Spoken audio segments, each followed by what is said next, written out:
Hello guys, it's your friend Naruto Fanfics, back again with another awesome fanfic. Which is what if Naruto became the young king of Uzushiogakure and claimed Hinata as his royal queen after Konoha's betrayal?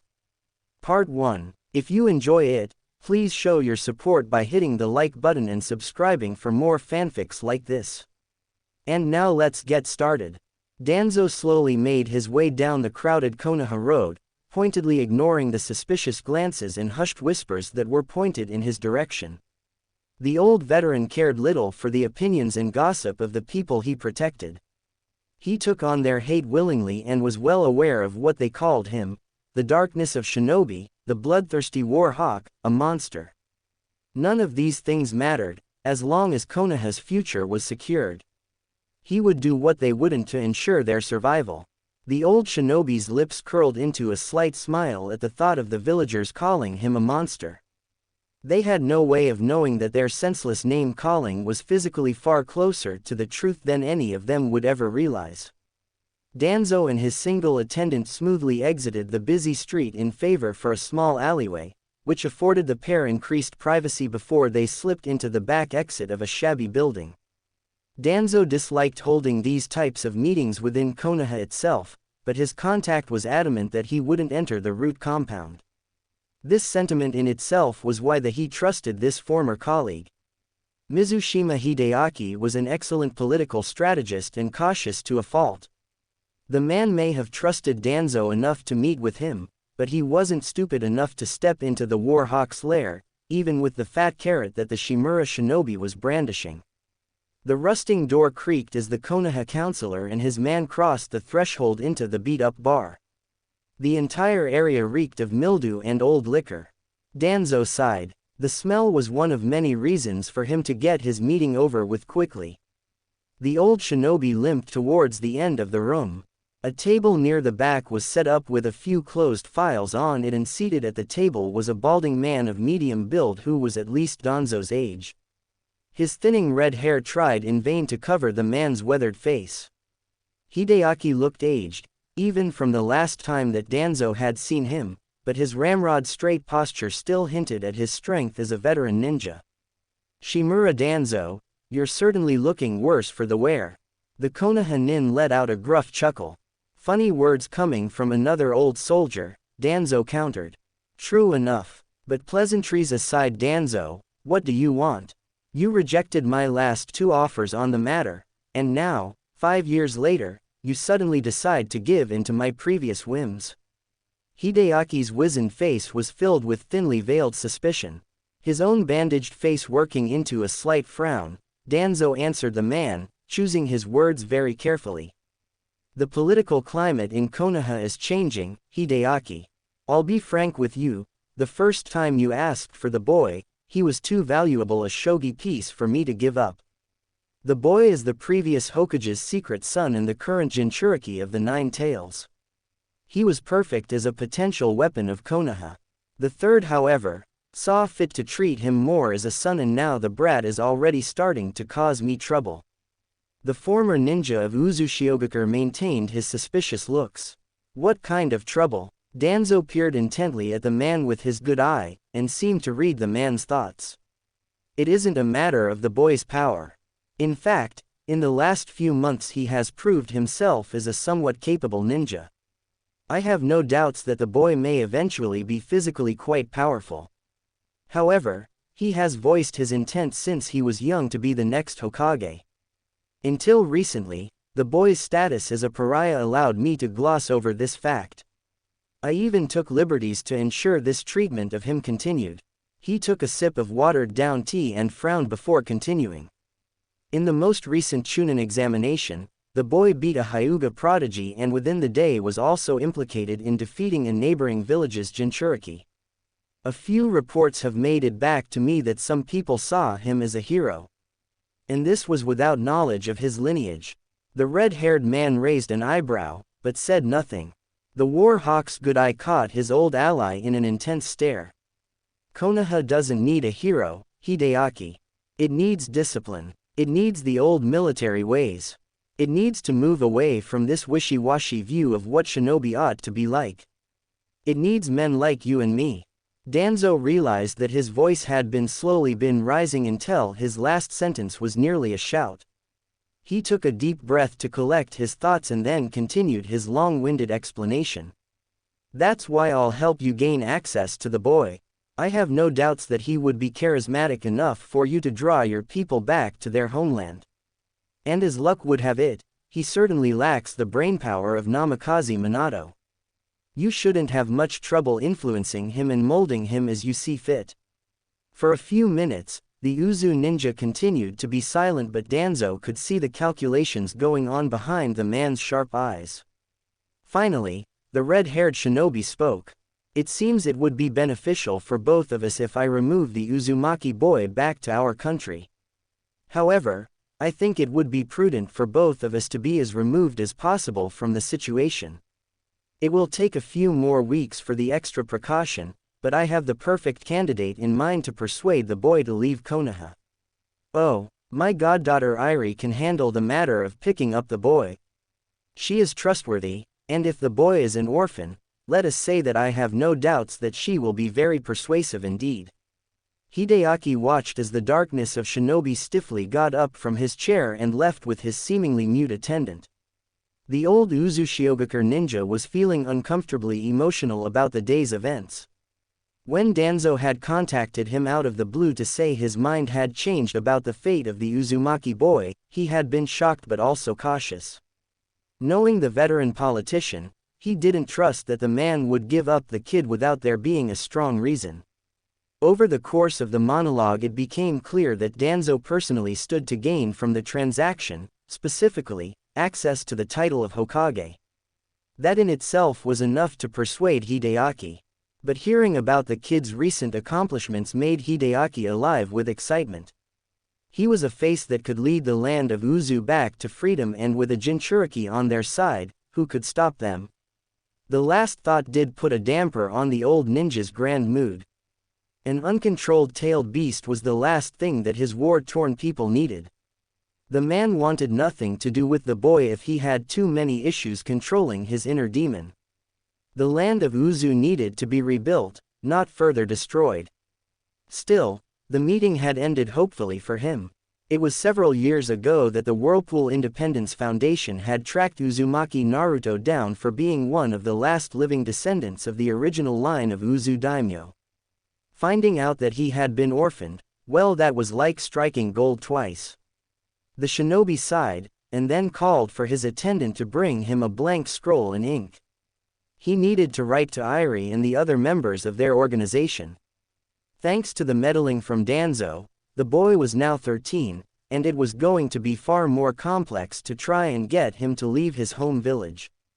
Hideaki decided on a more positive outlook as he began to write. The Uzumaki child was but a boy of 13, how hard could it be to ask him to be royalty? In a quiet corner of the Konoha hospital, Naruto lay in bed, still covered head to toe in fresh bandages. A frown was uncharacteristically etched on his face as he dwelt on his most recent failure, retrieving Sasuke. The most important mission of his life and his lifetime promise to Sakura were both dashed to pieces, and try as he might, he couldn't stop thinking about it and get some damn rest. Groaning in frustration tinted with pain, the blonde teenager gingerly turned over to face the window. The blackness outside his window told him that it was already very late into the night. Sadness permeated the young shinobi. Team 7 had been his family. Beyond Iruka and pervy Sage, who did he really have left? Sasuke was gone. Old Man Third was dead, killed by the man Sasuke was seeking, and Sakura was hurting so bad, she couldn't even speak properly on the subject to him. Grinding the heels of his hands into his face, Naruto tried to physically dispel the negative thoughts. For some reason, the words that strange Hyuga girl had said to him before his match in the Chunin finals popped into his head. What had she called him? Right, she had said he was a proud failure. Sighing, he mulled over the words. He didn't feel very proud at the moment. But then again, he never did right after something went wrong. She was right, of course. He always did manage to scrape himself up off the ground again and keep going forward. Her words replayed a few times in his head as he felt his eyes begin to get heavy. Starting tomorrow, he decided, as sleep finally claimed him, he'd quit sulking and continue to be a proud failure. Single quote. Hiyashi's face was rarely described as anything other than the textbook description of stern, and today was certainly no exception. The anger and stress he was feeling caused him to periodically clench his teeth, a practice that his late wife had vowed, and failed, to stop. The leader of the Hyuga clan was headed to a serious meeting with the clan's council of elders, and he was not looking forward to the object of the discussion, his daughters. Hiyashi harbored serious doubts about Hinata's ability to lead their clan. He had already made this clear in an effort to spur her into further training, but things had mostly backfired. That is, until fairly recently. Hinata had started to show a great deal more potential, starting with the outcome of the Chunin exams. Despite this, it was not enough for him to plan to give the reins of the Hyuga over to her. Therein lay the problem. If Hiyashi officially declared Hanabi as his heiress, the usual action would be for Hinata to be sent to the branch house and sealed like her uncle and cousin before her. The same would go for Hanabi should the tables be turned. In either instance, he would have to give up one of his girls to servitude, and this wasn't something he would tolerate as the clan leader, especially not after seeing firsthand the damage that this practice had already caused his family. No. He would not rest until he was certain that neither of his girls received the caged bird seal. There was one other course of action that Hiyashi was clinging to. If whichever girl who wasn't named the successor of the clan was married into a different clan, they would escape that fate entirely. 2 years ago, this idea was brought forth to the elders, and he had convinced them that Hinata, while maybe not a good shinobi, would make an outstanding noble's wife. They bought into the idea, and Hiyashi was worry-free for a few years.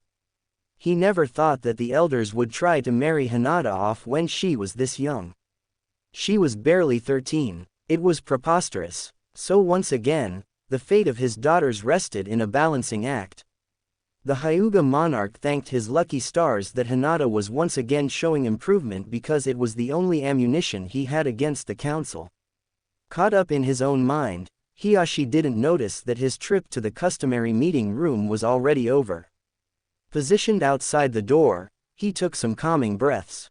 When he was sure of his composure, he entered the room with his trademark authority intact. After seating himself on the aging traditional mats, he opened the formal meeting by speaking. "Elder Yuta," he called, "you called for a meeting of the clan elders, so you may open the floor with your concerns." The shriveled old man shuffled forward a few steps and began speaking with animation.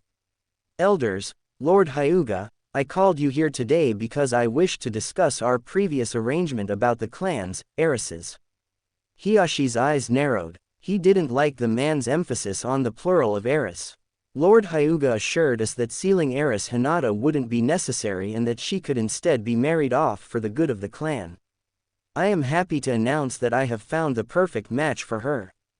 Outrage flared in Hiyashi's heart, but before he could say anything, a second council member piped up. "Let me guess, Elder Yuta, it's your wife's nephew, isn't it?" As if we of the council would allow one of our own to gain such an unfair advantage over the rest. Soon, several more councillors spoke out, both in favor of the match and against it. It never took long for the conflicting fractions of the Hyuga clan to start at each other's throats. Silence. Everyone in the room stopped speaking, and several councilmen sat back down. "Elder Yuta, how old was your daughter when she married?" The elder looked decidedly uncomfortable. "She was 18, my lord." "And you, Elder Shichiro?" "My eldest was 17 when she married, and my youngest 23. "So why," Hiyashi started, with venom seeping into his voice, "would you presume that I would allow my daughter to be betrothed at such a young age?" Neither of my daughters will be married before their 17th year. Do I make my stance perfectly clear? The sound of Hiyashi's raised voice echoed off the walls of the now quiet chamber. Besides that, there is another issue at hand. Hinata has shown incredible growth over the course of the last few months. I must allow her to return to the competition with her sister for the title of Hyuga heiress, as is her birthright. There was a collective hiss of anger and disagreement at the Hyuga head's words. One of the bravest councilmen spoke. You give us excuses, Hiashi. You always have a reason why one of your daughters will not go into the service of the clan, whether that would be through the branch house or honorable marriage. We have all had family give to the clan in one way or another. Hiyashi's normal frown deepened into a scowl at the men before him. He would need to make some sort of compromise to appease them for the time being. In a burst of quick thinking, it came to him. 3 years. In 3 years, whichever daughter is not chosen to lead our clan can be engaged to a suitable match. I do not, however, plan to change my mind on the actual age of marriage. This is the only compromise I will make on the subject. The Hyuga leader's pale eyes swept the room before him, daring any of the councilmen to speak again about the fate of his daughters. For a moment, the room remained deadly quiet. Satisfied that his point was made, Hiashi moved on to the next order of business. He was far too busy keeping the councilors in line to realize that one of the daughters in question was outside the room's door and had heard the arrangements he had made on their behalf. Hinata stood completely still, shocked, frozen at the words she had overheard outside her father's conference room. It was the honest truth that she didn't mean to eavesdrop on the conversation between her father and the clan elders. She had simply been heading to bed after a particularly late-running mission with her team. But when she heard someone speaking about how they had found a match for her, she had stiffened up, caught in a fit of panicky horror. Things had only gone downhill from there. Hearing that she had been put back into the competition for the position as heiress was frightening. She dwelt on what she had overheard as she quietly slunk back to her quarters.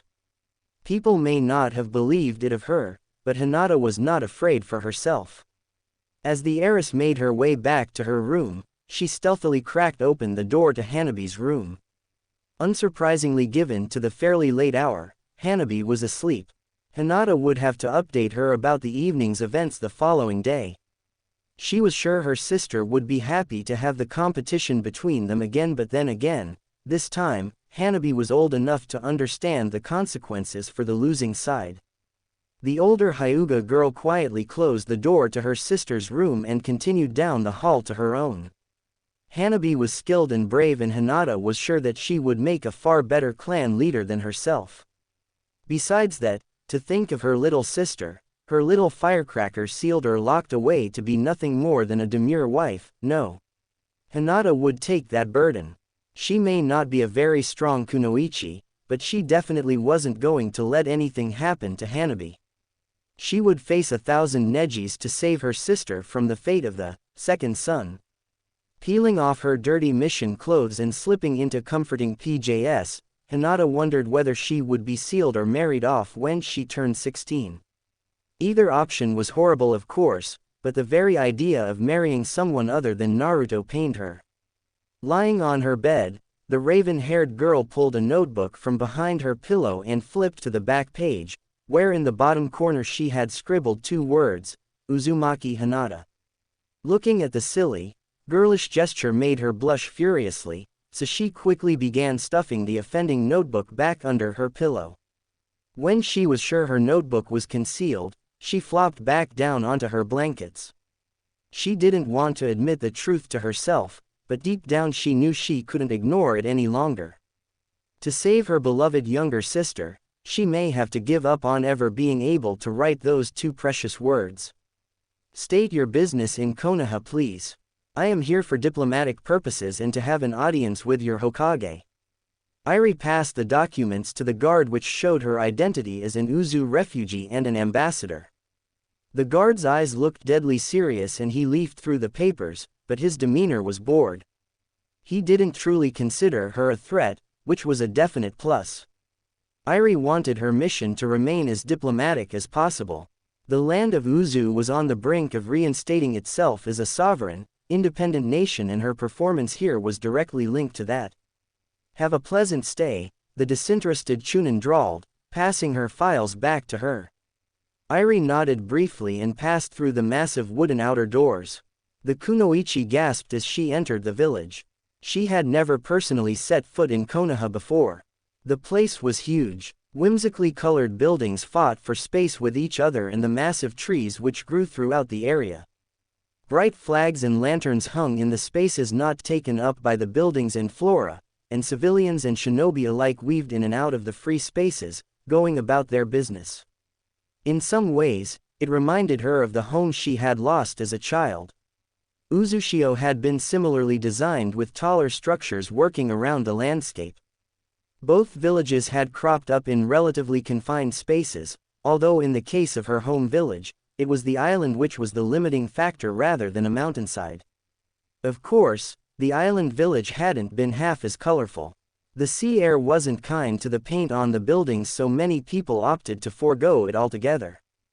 The Uzu ambassador was drawn from her reflections by the realization that she had actually stopped dead in the street to look at the bustling township, and was blocking foot traffic. Moving to the side of the road, Irie pulled out her notes which provided instructions from one of their spies on how to reach the office of the Hokage. It was something that certainly wouldn't have been that hard to find out, but Irie thought it to be less professional if she had to stop to ask the locals her destination. The office turned out to be some distance away, but she didn't mind. The air was fresh, and the route was scenic. She much preferred the look and feel of Konoha than her adopted village of Kusa, which was a low, sprawling village with a monochromatic palette. Konoha was large, but not so huge that traveling on foot was too much of a hassle. In just over an hour, Irie found herself outside of the Hokage's office. A kunoichi with short black hair and a tidy black kimono greeted her and told her she would have to wait as she didn't have an appointment. Irie took a seat outside the office, killing as much time as possible investigating her surroundings and rereading her notes on her target. A sudden smash ended the dull atmosphere of the waiting room and an orange blur flew past her and into the Hokage's office, ignoring the closed door. "Brat," a feminine voice boomed, "what have I told you about opening the closed office? You said not to come in, but I'm ignoring that right now because this is important." And on a completely unrelated note, how much was that vase in the other room worth? The words were thrown out with such speed and intensity that Irie almost couldn't catch them. There was a drawn-out sigh, and the female voice continued. "Naruto, it was worth more than your house. Why the hell are you even here to break it? Oh granny, don't make that face. I was here to see you, for a mission. We've been over this, Naruto. You are still recovering. You are still off duty until next week. And I swear if you call me granny one more time and I will punch you so senseless, you'll be off active duty until next year." The groaning and bickering in the adjacent room continued, but Irie was no longer focused on it, instead focusing on the name, Naruto. She glanced down at her sheets. How common of a name could it be? Certainly the poorly mannered and somewhat clumsy boy in the other room wasn't the child she was looking to bring back with her. With a slight downturn of her lips, the woman watched as a blonde child clad in a neon jacket and pants combo exited the room, grumbling under his breath. He caught sight of her staring at him with a wary look in his eye. She smiled at him, and the effect was immediate. His face lit up into a grin, and his bright blue eyes twinkled. "Hey lady," he said with a chipper tone, before setting off down the hallway in a half-run.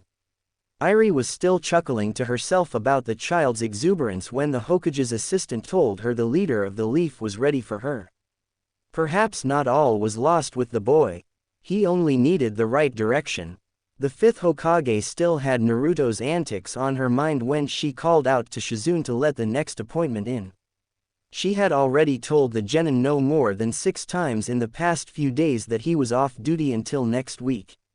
She expected him to be antsy, but she didn't think he'd be antsy enough to break the Hokage's artifacts.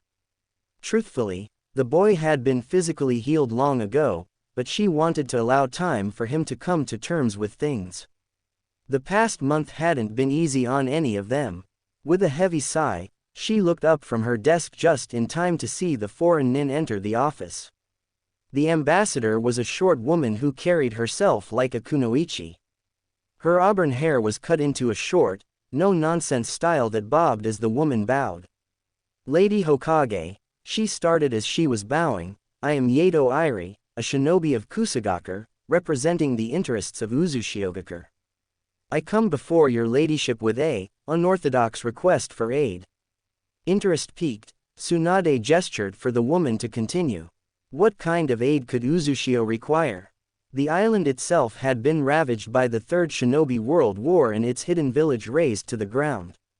It pained her to think about. She had relatives that had been lost in the slaughter. But this had happened decades ago. What could be done now for the land of Uzu? I come to you representing the Whirlpool Independence Foundation. For the last several years we have been working to re-establish Uzushiogakure and give the Uzu refugees a chance to come back home if they so choose. It has been rather difficult. As you likely know, most of the people in positions of leadership were lost, many along with their entire families. We have been struggling to find any living descendant of the last legitimate successor to the Uzu daimyo. Tsunade's mind leapt ahead of the woman's words, trying to figure out her true intentions. I assume you found the person you are looking for. Who is this mysterious remote successor? Please see for yourself, Lady Hokage. The woman bowed again, and passed her a sizable folded document. Opening it up, Tsunade found it was a very detailed lineage. Tracing through the ancestral tree, she found the last daimyo. Her eyes followed her finger down the page to the circled entry near the bottom of the sheet where in neat letters was the name, Uzumaki Naruto. Tsunade immediately felt the tension rise to her face, and fought the urge to tell the woman off outright. Are you absolutely certain that this information is accurate? She asked the kunoichi, her voice low and tense. It's been triple-checked, my lady. We wouldn't have come to you unless we were sure. Furthermore, Uzushiogakure couldn't be stable unless it was a well-established connection to an existing dynasty. The new Hokage frowned and brought her hands up to her temples. Gods, she needed some sake. She didn't want to force Naruto out of his home, but at the same time, the re-establishment of a sister city, a cousin clan, there was a lot at stake besides one boy's future. And all of that was without even considering that the boy contained a tailed beast. There was a pregnant pause before she spoke. This isn't something that we can take lightly. I'm afraid I will have to schedule a meeting with the council before any decision is made on the matter. In the meantime, you are welcome to the hospitality the village has to offer. I shall leave the documents with you to show your council. I have other copies of the information. Thank you for your time, my lady. I am thankful for the hospitality of your great village. With that, the foreign ninja left, leaving Tsunade to hold her head in her hands and think. She needed to talk to council for some advice, but worse of all, what was she going to tell the brat? Hinata dropped into her gentle fist stance, unconsciously correcting the angle of her elbow like Neji had been telling her for most of the previous week. Starting training sessions with her cousin had been very nerve-wracking given the history between the two, but Hinata was feeling more comfortable around the older boy every day. The Hyuga heiress glanced upwards at her father's face and then instantly wished she hadn't. His cool demeanor always made her more nervous, and her nerves were consistently her downfall while sparring.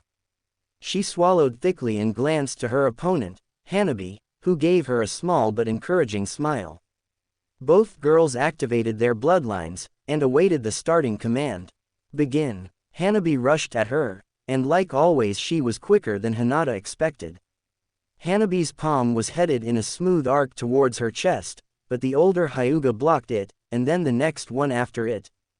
The snapping noise of the two girls blocking each other's incoming attacks created a sort of rhythm to the room which started to pick up in tempo as the sisters became engrossed in the fight. As was the norm, Hanabi had the upper hand. Her strikes were always more fierce and more precise than Hinata's, and as the fight went on, this began to show. Still, it was the longest Hinata had lasted against her sister in a fight for a very long time. Inwardly, Hinata was proud but worried.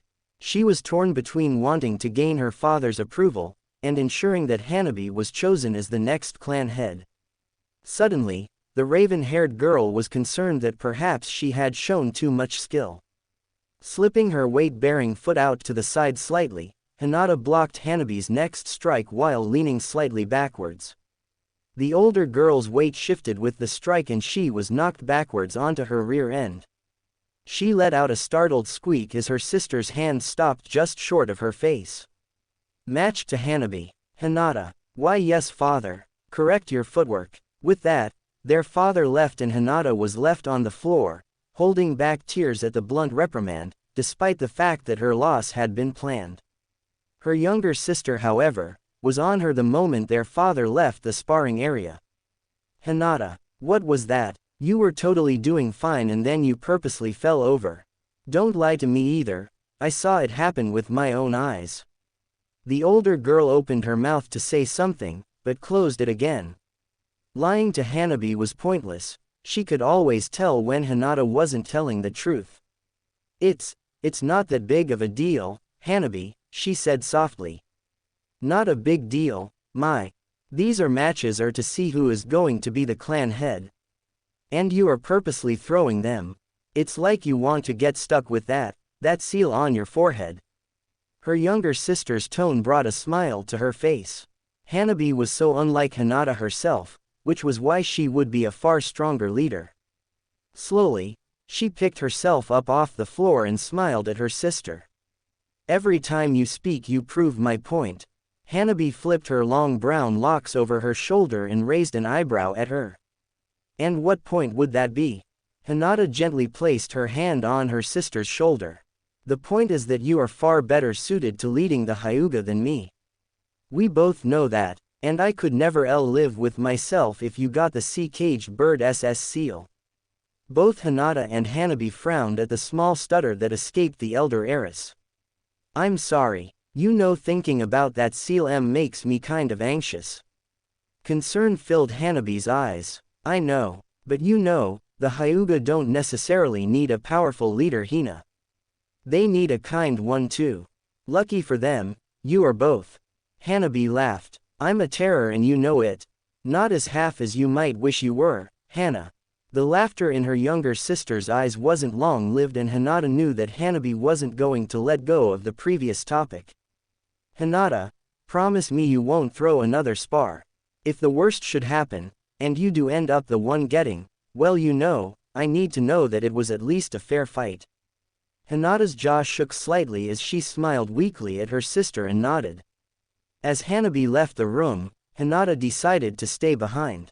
She needed to work on some kata, and figure out a way to tinker with a form so that the next time she lost a match to Hanabi, her sister wouldn't be able to see the reason why. Naruto slurped up the glorious lunch in front of him, thankful that he had run into Iruka right around lunchtime. How is it Naruto? Ishgird, he managed to answer his former teacher, mouth still full of noodles. Iruka smiled warmly and continued. I heard what happened at the Hokage's office this morning. You shouldn't harass the new Hokage, She has a lot of work to do without you pestering her for missions. The blonde genin shrugged and swallowed his mouthful of ramen. I know sensei, but I'm going crazy with boredom. I've been ready for a mission for days. No, weeks. Naruto's declaration didn't have the intended effect. The joyful teacher chuckled. If you really need something to do, you could always come back to the academy with me and help me grade some papers. The reckless young shinobi almost choked on his noodles. That sounded worse than not having anything to do. Do I have to? He asked, suspicious. Hey wait. That isn't why you bought me Ichiraku's, is it? Grinning at his former student, Iruka just laughed. No, Naruto, I was joking. Well, partly. I do have to get back to the school to grade some papers. The older man pushed himself up from the stool and paid for both meals. Enjoy the rest of your day, Naruto. And don't, he called over his shoulder as he walked away, go back to the Hokage's office. Naruto watched his sensei leave, and stirred noodles around in his half-empty bowl before picking it up, and slurping down what was left.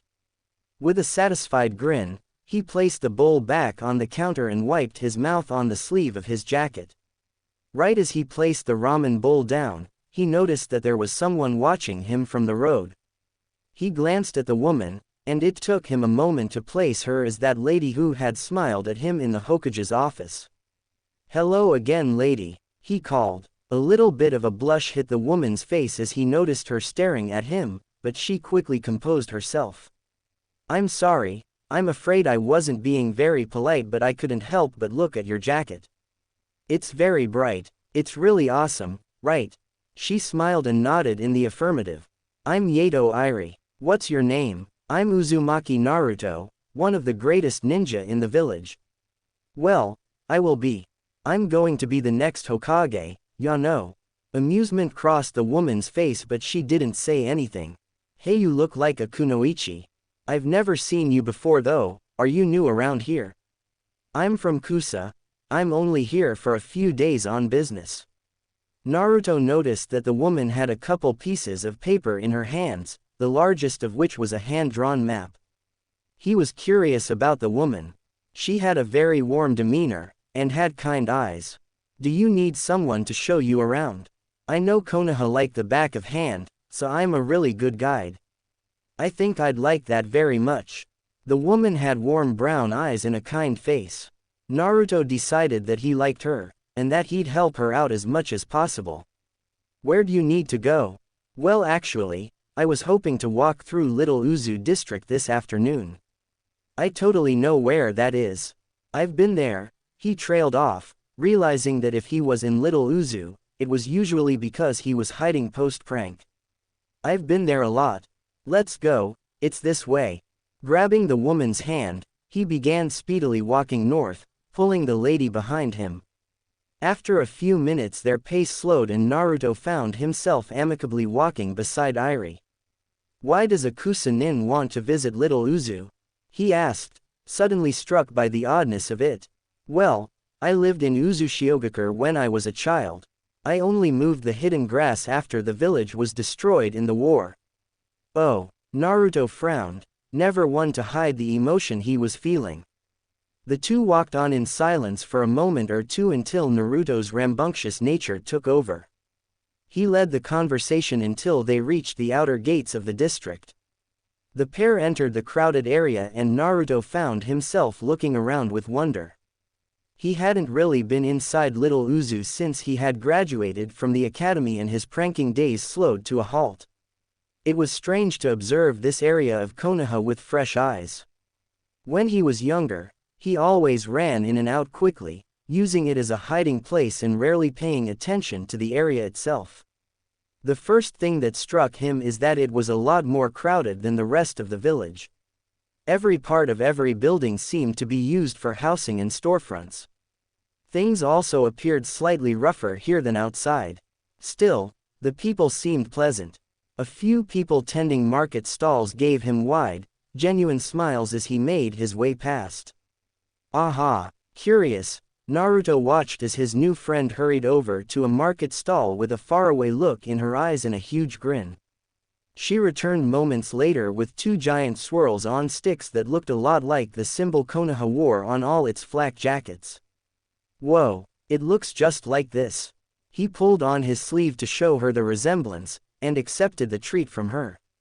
Iri paused for a moment, looking mildly confused. Konoha has long used the symbol of Uzumaki to symbolize the friendship between the two cities. Konohagakure and Uzushiogakure were the strongest of allies. That is why the symbol still remains on the jackets, and there are so many former Uzu refugees living here. "But, Naruto, didn't you learn about this when you were younger?" "I'm sure it would be something that was taught in the academy here." "Ah, who knows, maybe I was sick that day," he said, perhaps a little too quickly. Naruto didn't really want to admit to the woman that he had probably been asleep or skipping school to pull pranks. He took a bite of the sugary treat, and was delighted to find that it tasted as good as it looked. "This is great, thanks Iri. You're very welcome Naruto. Consider it payment for helping me get here so quickly." Naruto noticed that they were stopped right outside a tea shop, and Iri looked poised to enter it. As much as Naruto liked helping people out, he drew the line at boring ceremonies and gross leaf juice. "Well, I'll see ya around Iri. Let me know if you need any more help finding places." The older ninja gave her thanks and waved to him as he sped off in the direction they had just. Blonde left the cramped Uzu district and relaxed on a tree branch while finishing his snack. He sighed. He was already bored again after his little adventure across town. And with that boredom came thoughts of his last mission. Thankfully a distraction came in the form of Konohamaru and gang, and he spent the rest of the afternoon playing ninja with them and helping them put some finishing touches on their own versions of Sexy no Jutsu. Naruto headed home after his long afternoon, deciding in his head which type of instant ramen he was going to have for his dinner. He had made it all the way to the hallway in which the door to his room was situated, but before he could unlock it, an Anbu with a rabbit mask dropped down in front of him. Startled, Naruto dropped his keys and looked up at the elite ninja with wide eyes. Uzumaki, your presence is requested by the Hokage and council. You are to report to the Hokage's tower immediately. Quote, there was a pause, and the silence only was broken by a prominent grumble from Naruto's stomach. So, do I have time to have some raw? No, the Anbu said, before disappearing in a puff of white smoke. The young Uzumaki frowned but retrieved his keys and turned on his heel and headed back up to the center of the village. What could the Hokage and council possibly need at this odd hour? He gulped. Surely that vase he broke wasn't that important, was it? Naruto stood outside the door to the official conference room, where the Hokage and the council met to discuss important matters pertaining to the smooth running of the village. His heart was hammering in his throat. He could hardly remember a time where he felt this nervous, outside of battles with other shinobi. Had he been summoned because of the broken vase? Thinking more on the subject, he discarded the idea. Tsunade wouldn't have let him leave the office in the first place if that had been the main issue.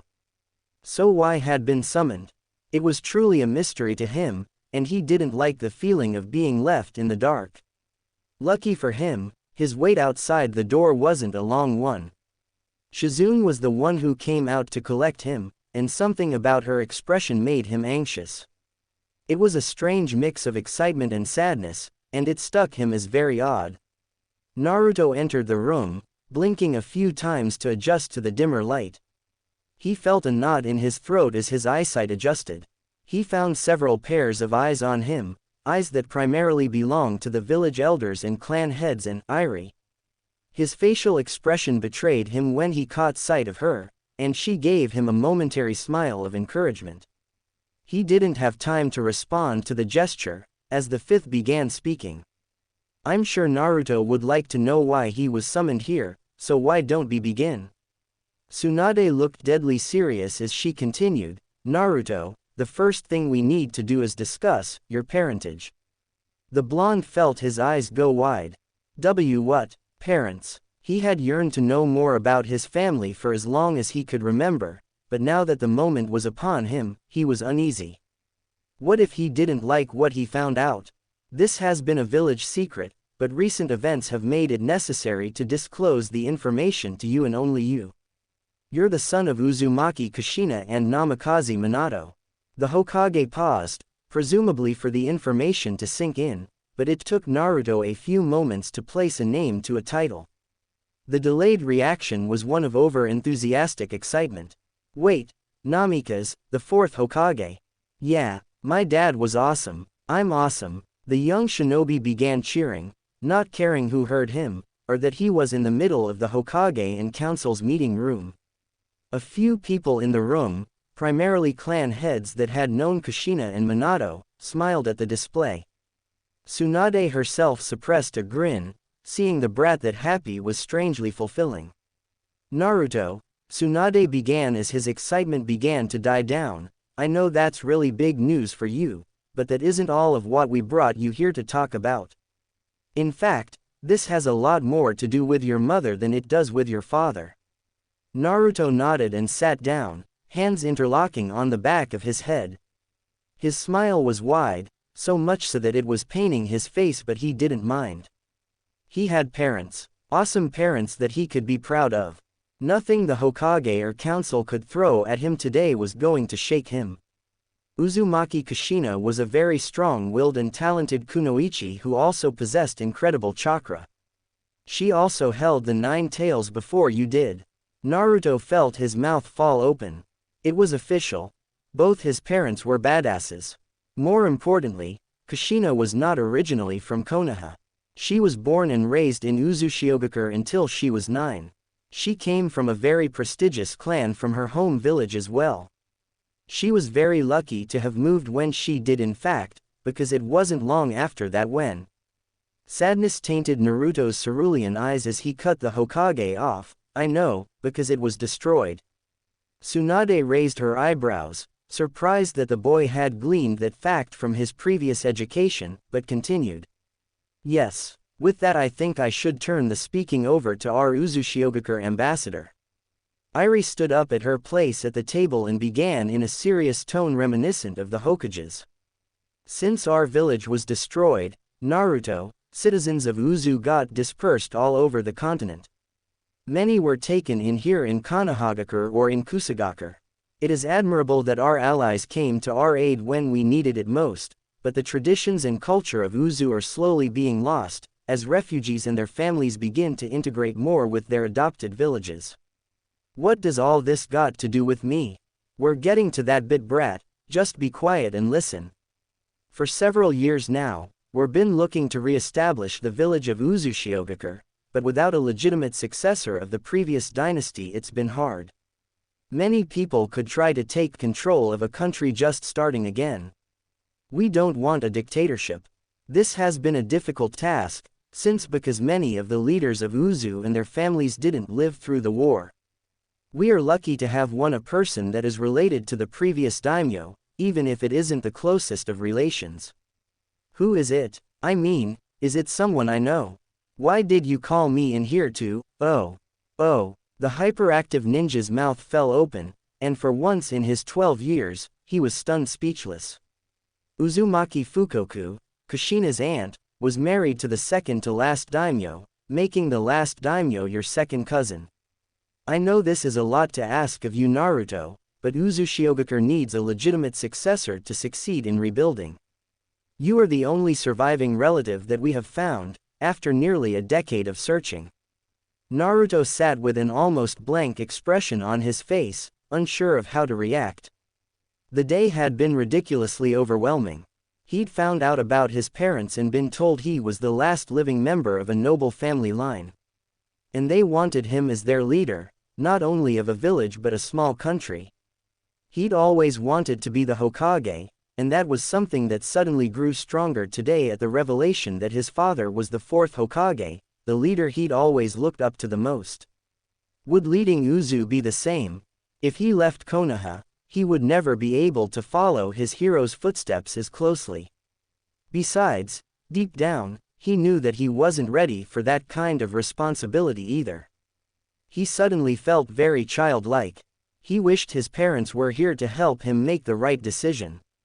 Feeling as if he might tear up, he cleared his throat and faced the room, fixating on the Hokage. Granny, do I have to go? Tsunade's normally serious, council face, softened. Of course you don't. After much deliberation with the clan heads, and the council, were collectively decided that you may make your own decision on the matter.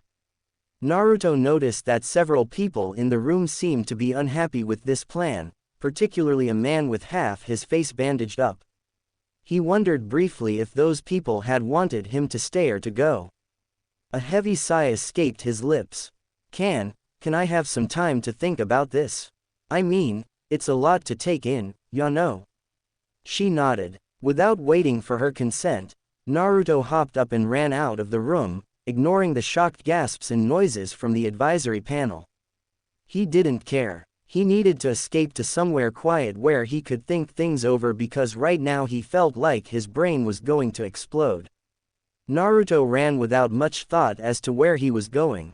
The act of running in itself was therapeutic, and jumping over obstacles throughout Konoha was distracting him from the huge conflict of emotion tearing through him.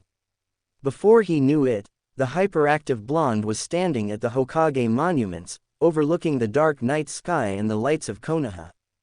Gravitating to the area above the carving the fourth Hokage, Naruto sat down. Hey Dad, he whispered.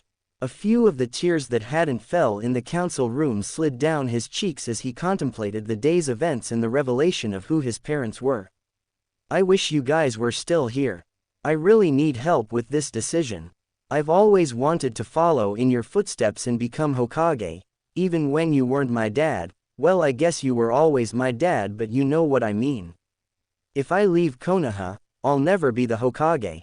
I'd be the... Naruto's dialogue paused as he contemplated that. I didn't know what his title would even be. I'd be something different, and I'd still be helping a lot of people. But I'm afraid to leave this village too. Gah, I just don't know. I don't even know why I'm talking out loud like you're still here.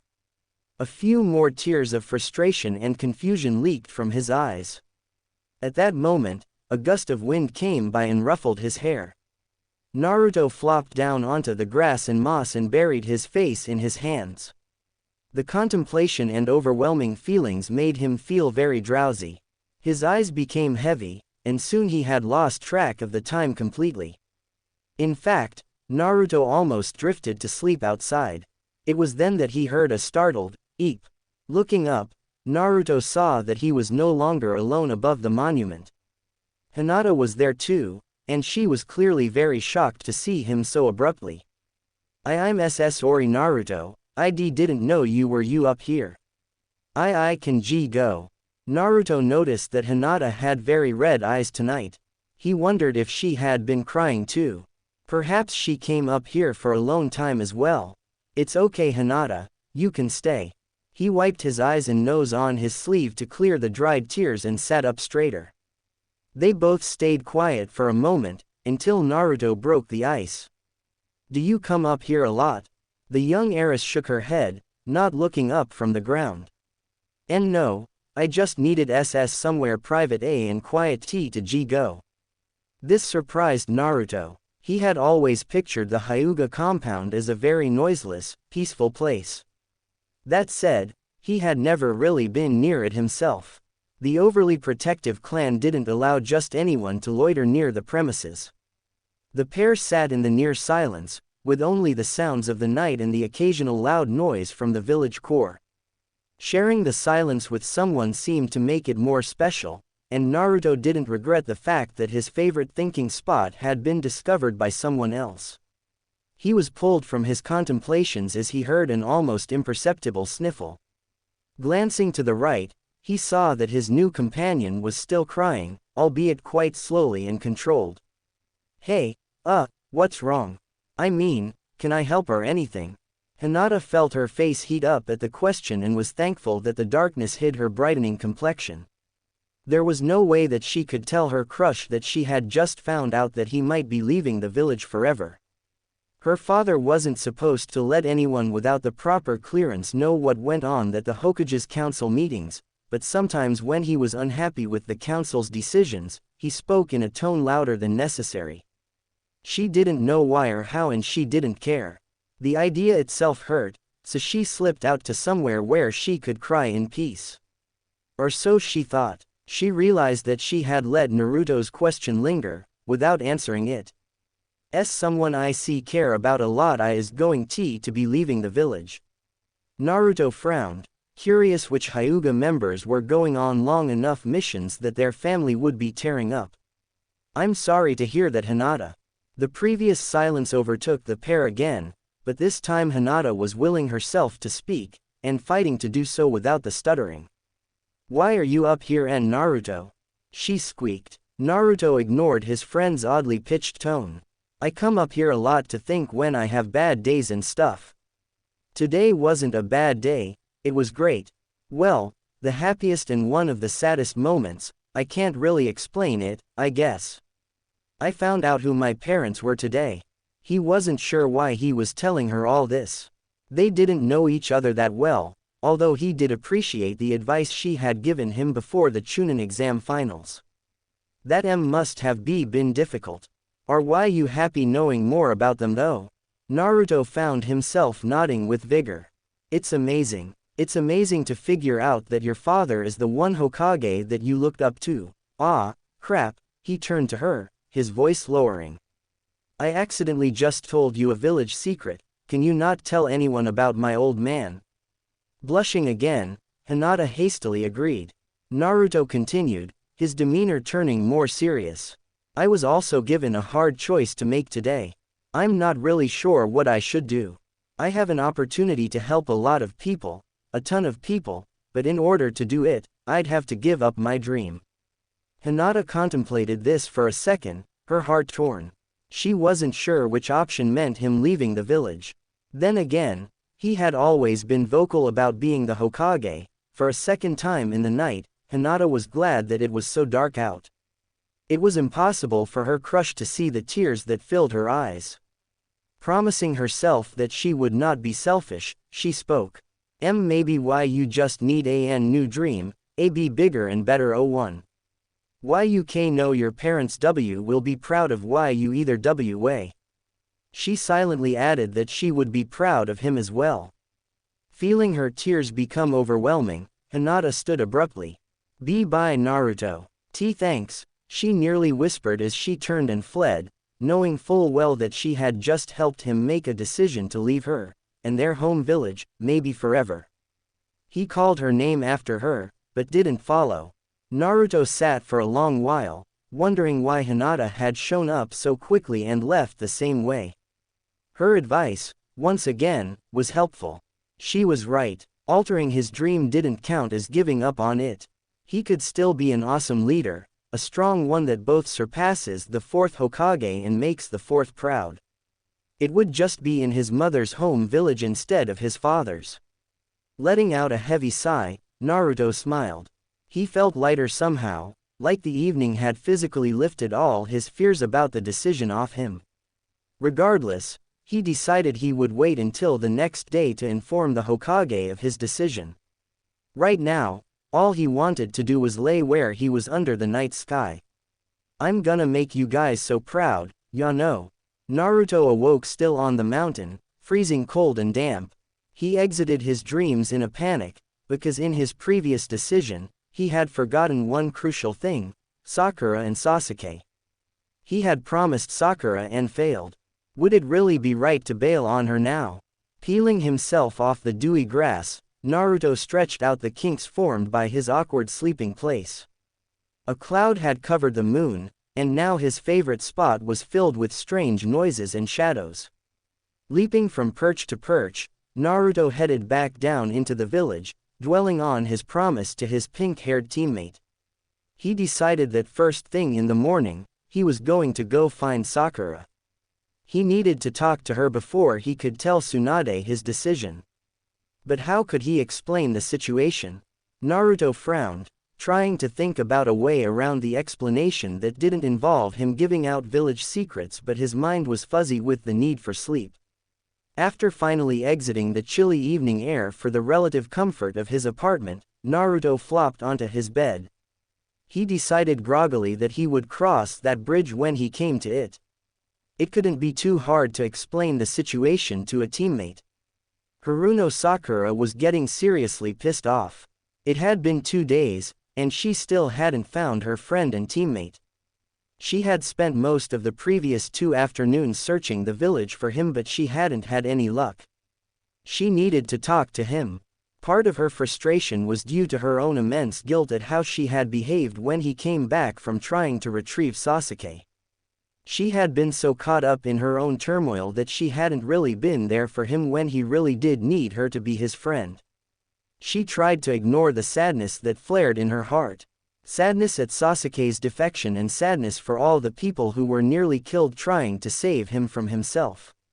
She spent many nights of the last month crying in self-pity, berating herself for being little more than a hindrance. 3 nights ago had been more of the same. She had been analyzing why she had asked Naruto to promise her to bring back Sasuke. She had tried to stop Sasuke using her affection for the boy as a weapon, which clearly failed. She didn't try to stop him physically because she knew she was no match for him. The words hit her like cold water. No match for him. She wasn't strong enough to save him, and in turn, she wasn't strong enough to be by his side. He had explicitly said so, in fact, denying her when she asked to come with him. She was too weak. At first, this realization had made Sakura more upset, and she muffled her wailing cries of pain with her pillow. But once the initial shock had worn off, she felt like she had finally made some progress. She had always worried about holding Naruto and Sasuke back, and had always cared more about courting boys than really working towards being a good kunoichi. The reality was, if she had cared more about being a strong kunoichi, she would have had a chance to save Sasuke when he was trying to leave the village, or in the very least have helped Naruto face him. Maybe if she had stood out as a prodigy herself, Sasuke would have given her more attention, rather than her scheming for it in roundabout ways. This realization made her furious with herself, and she vowed as she lay in bed with a tear-tracked face that she would never again worry about being too weak to stand beside the boy she loved. She would train until she was strong enough to take Sasuke back by herself. Once this vow had taken hold of her heart, her mind raced with a plan to keep up with it. She decided that if she was going to be a great kunoichi, she would need to train under one.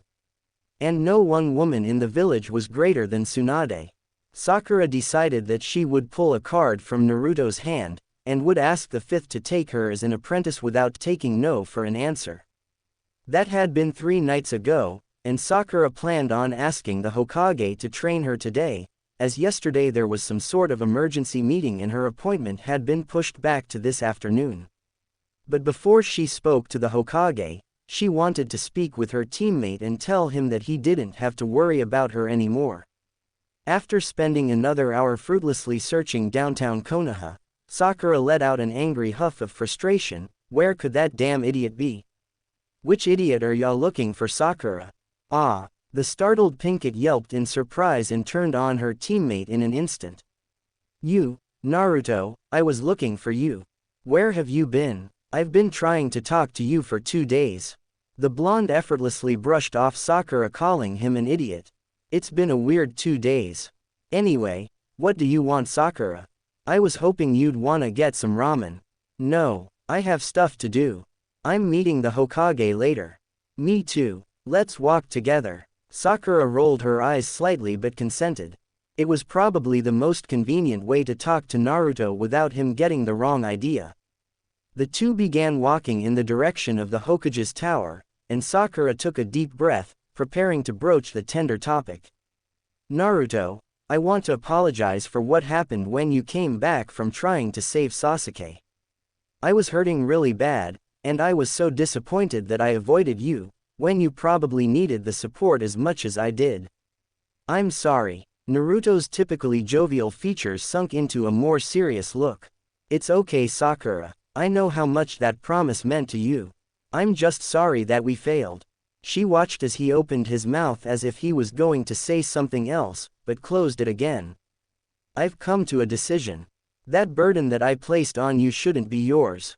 I'm the one that fell in love with Sasuke, and I'm the one that's going to bring him back. I know I'm not strong enough to bring him back yet, but I'm going to be. I'm going to ask Tsunade to take me on as an apprentice. So I'm officially taking back that promise I made you give to me. The burden is mine to shoulder. Sakura noticed that after her declaration, Naruto had stopped walking. She turned to face him. What? She was already bracing herself for Naruto saying that she couldn't do it by herself or that she was too weak to even try. But none of those things came. I'm glad to hear that, Sakura. He didn't look happy, and he didn't start walking again. His fists balled up and his bright blue eyes met her green ones. I'm leaving the village. The pink-haired kunoichi stood in shock, wondering if she had heard correctly. Wait, what? I've been given an opportunity to help a lot of people in a different country. The only thing is I have to leave Konoha to do it. I didn't want to go if it meant breaking a promise, but I just rescinded it, she said quietly. He nodded, avoiding her eyes. She felt like she had gotten hit with a brick. Now both her teammates were going to be gone. It was in that moment that she knew she relied on the both of them a lot more than she had let herself believe, but it also strengthened her resolve to be a strong ninja in her own right. She would have to protect Konoha for all 3 of them.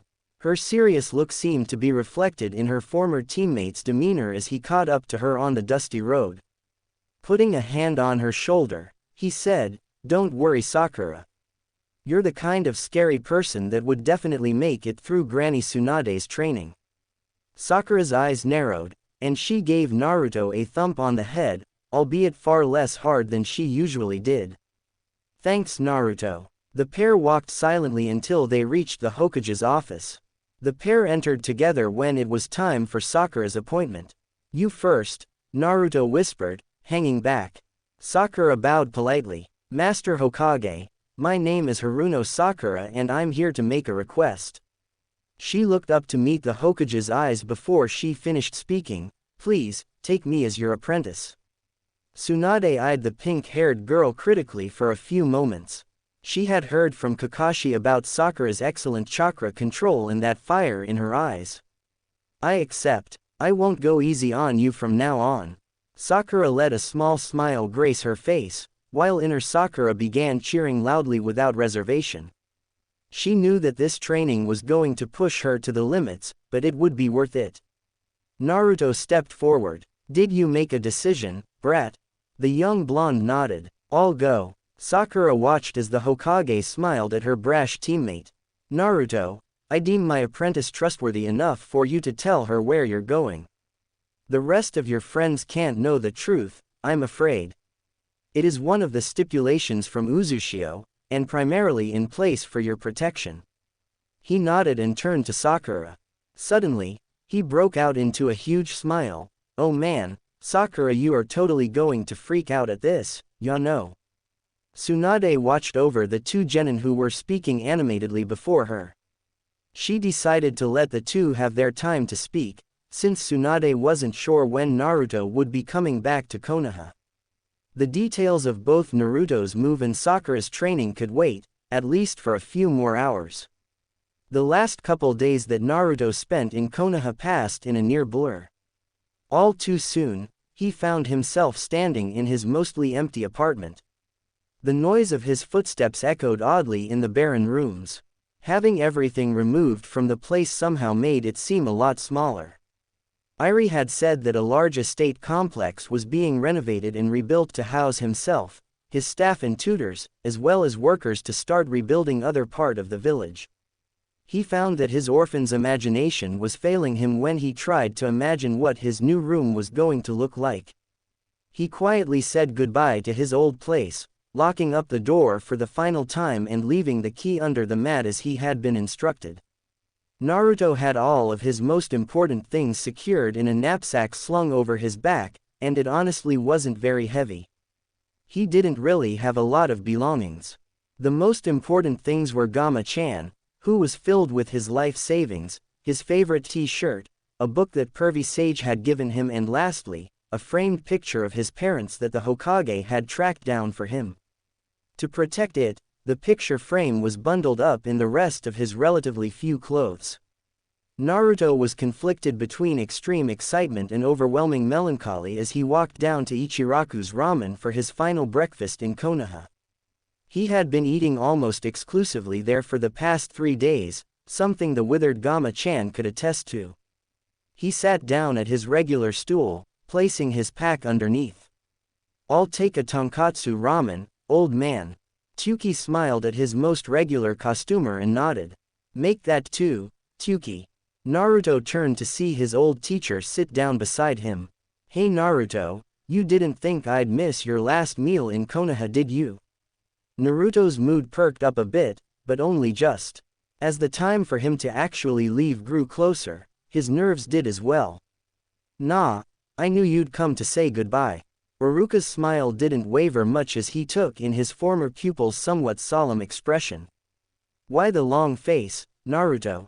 I'd think that you'd be bursting at the seams with excitement today." The boy shrugged. "I guess I just started to really feel welcome here. I finally have friends here and now I'm leaving. Almost all of them don't even know where I'm going." "Naruto, are you going to forget all the friends you made here?" "Wah, of course not. No matter where I am, I'll be their friends for life." "Then why are you so worried that they'll forget you?" "Besides," Uruka said, ruffling the boy's hair, "you'll always have at least one friend in Konoha. Never forget that, Naruto. You're like a younger brother to me. A younger brother I'm extremely proud of. I know leaving wasn't a decision you took lightly."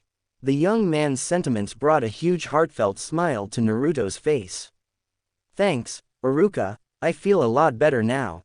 It was at that moment that Tsuki placed 2 bowls of ramen down and both professor and pupil dug into the steaming noodles in front of them.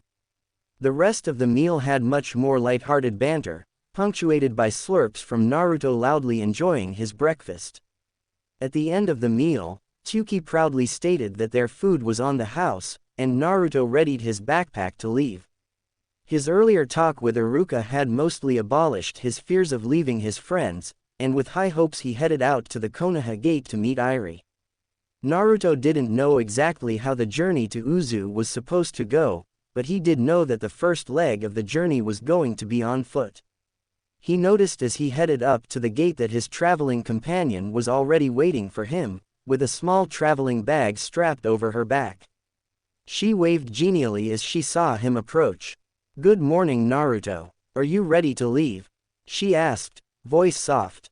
Her eyes betrayed that she was worried about him, although she didn't state it outright.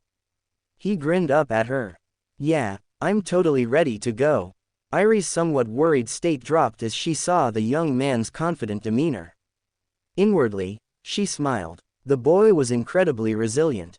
He was leaving the only place he had ever lived for a foreign land with someone what he had known for mere weeks, and yet he took things in stride. Side by side, the pair walked out of the Konoha gates with Naruto glancing back every so often to watch his home village fade from view into the foliage. Hinata watched Naruto walk out of the village, feeling wounded. She had meant to actually go out and say goodbye to him, but at the last moment her confidence failed her, despite bringing her sister along for support. She ended up diving for cover in a nearby garden, dragging Hanabi with her. It was Hanabi who held her now, still concealed in the bush where they had been hiding. The younger Hyuga held Hinata's head into her shoulder and stroked her hair. "I should have pushed you out and made you speak to him," she muttered to herself, as Hinata continued to cry wordlessly into her shirt. "I might and never see him again," Hinata cried, "and I don't even know where he's going." She began to sob even harder. Hanabi pulled her sister a little closer. Hanabi herself had never really understood what Hinata saw in the orange-clad shinobi, but Hinata's feelings clearly ran deeper than she had ever thought. She hadn't ever seen her sister in such a state, and watching it tore at her heart. Neither one of the sisters had overheard their father's entire conversation, but Hanabi had a feeling that her father did know where the Uzumaki boy was heading, and why. Surely that had been a topic of the council meeting. Hanabi decided that she was going to find out where Naruto had gone to for her sister. Hinata would never violate their father's privacy enough to get the information herself. She was far too kind and far too afraid of being reprimanded. Hanabi herself had no such qualms. "Don't cry, Hinata, it's all going to work out in the end, okay? I know you'll see that Naruto again someday." Once Naruto and Iri had left sight of the village, their pace picked up slightly. Naruto figured that this was because they had a long ways to travel on foot, but soon found out that they were planning on stopping at the next village over and paying for a carriage. "It would take us weeks to walk to Uzu and still a couple days if we ran at top speed. Even so, we'd still need to hire a barge to cross over to the Isle," Iri explained. "The barges can be unpredictable, but the carriage drivers usually have the times that they leave in advance." Moving at their new, faster pace, the pair reached the next town in good time, and before the markets closed for the day.